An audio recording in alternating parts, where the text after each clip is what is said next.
Bonjour, aujourd'hui je voulais vous faire part de mon super rendez-vous que j'ai eu avec le docteur Dumollard à Grenoble. C'est la spécialiste de la fibro de la région Rhône-Alpes. Elle a d'ailleurs écrit un livre à ce sujet, elle s'est vraiment spécialisée sur cette maladie. Et j'adhère complètement à sa vision de la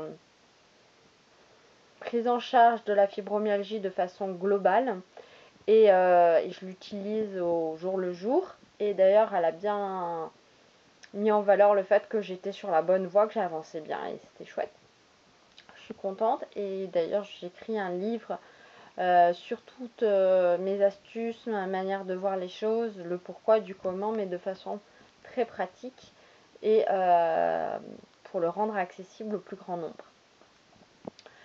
De ce fait, j'ai repensé à une petite chose qui était très rigolote. C'était une manière de parler de la fibro et de nos tendances à trop en faire. On parlait du fait que ce soit une maladie où le corps a disjoncté. Et ce soir, je réalisais qu'en fait, c'est comme une maison quand on fait tirer trop d'engins électriques sur le compteur.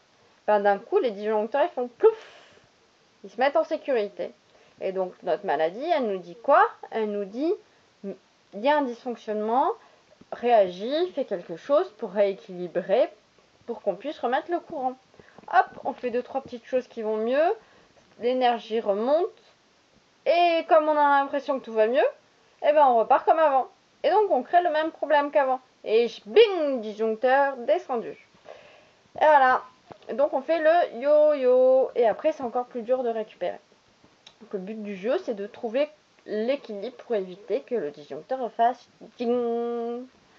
Alors voilà l'objectif. Trouver l'équilibre.